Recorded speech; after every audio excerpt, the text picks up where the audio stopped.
దేవునికి స్తోత్రములండి. నా పేరు సంధ్యారాణి. నేను ఒక కార్పొరేట్ కాలేజీలో ఇంగ్లీష్ లెక్చరర్గా పనిచేస్తూ ఉన్నాను. అంటే నేను junior inter and senior intermediate పిల్లలతో డీల్ చేస్తూ ఉంటాను.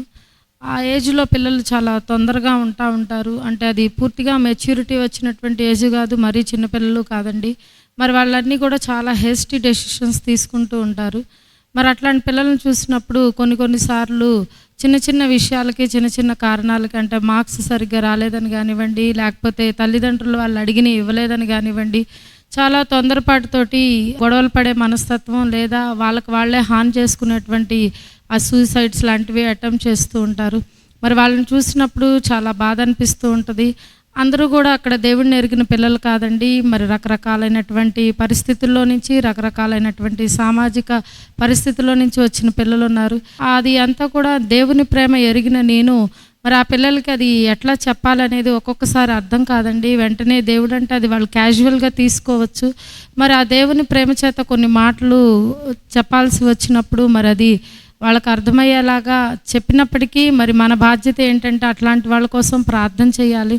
ఆ ప్రార్థనలో మరి వాళ్ళని జ్ఞాపకం చేసుకుంటూ మరి వాళ్ళకి ఈ దినం మరి అనేక మంది తల్లిదండ్రులు అలాంటి పిల్లలతో ఇంట్లో ఎంతగానో విసిగిపోయి చాలా బాధ చెందుతున్న వాళ్ళకి ఒక శుభవార్త ఏంటంటే, ఈ మెస్సియా ఫెలోషిప్ సంఘంలో మేము అలాంటి పిల్లల కోసం కూడా ప్రత్యేకంగా ప్రార్థనలు చేస్తామండి. మీరు అనుకోవచ్చు, మేము ఆ సంఘానికి వెళ్ళట్లేదు కదా, లేకపోతే మాకు వారు తెలియదు కదా, మా కోసం వారు ఎందుకు ప్రార్థన చేస్తారు, ఏమి ఆశించి చేస్తారని మీరు అనుకోవచ్చండి. కానీ ఇక్కడ ఎవరం కూడా దేన్ని ఆశించి చేసేది కాదండి. ఇది దేవుని కోసం కొంతమంది సమర్పించుకున్నారు, దైవజనుల చేత కొంతమంది అభిషేకించబడ్డారండి. ఆ వర్తమానాల ద్వారా బలపరచబడి తీర్మానం చేసుకున్నటువంటి కొంతమంది టీం ఉందండి. ఇక్కడ ఒక 50 మెంబర్స్ దాకా ఉంటారు. వారందరూ కూడా ఈ లోకంలో నశించుచున్న వారిని వెతికి రక్షించాలని ఒకే ఒక ఆశతో, తీర్మానంతో పనిచేస్తున్నారండి. కాబట్టి అట్లాంటి సమస్యలు మరి మీ పిల్లల విషయమే కాదండి, మరి ఆర్థికంగా మరి అనేక రకాలు మీరు ఏ ఒత్తిడిని అనుభవిస్తున్నప్పటికీ కూడా మీరు ఇక్కడికి గనక వచ్చి మీ పేరు నమోదు చేయించుకొని మీ సమస్య చెప్పినట్లయితే వారు అహర్నిశలు మీకోసం ఏది మీ దగ్గర నుంచి ఆశించకుండా ప్రార్థన చేస్తారండి. ఇదంతా కూడా కేవలం దేవుణ్ణి మహిమపరిచి ఆయన రాజ్య సువార్త కోసం మేము చేస్తున్నటువంటి పని. కాబట్టి వచ్చి ఇక్కడ ఉన్నటువంటి మా యొక్క సంఘ నాయకుల్ని మీరు కలవచ్చండి. ఇది దేవుని పేరిట మీ అందరికీ మనవి చేస్తూ ఉన్నాను.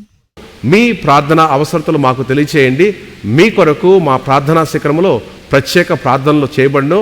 మా ఫోన్ నంబర్స్ 9494767633, మరి ఒక నంబర్ 9494767733.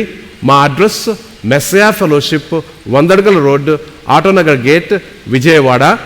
మరలా వచ్చే వారం ఇదే రోజున ఇదే సమయాన్న కలుసుకుందాం. దేవుడు మిమ్మల్ని సమృద్ధిగా దీవించుగాక.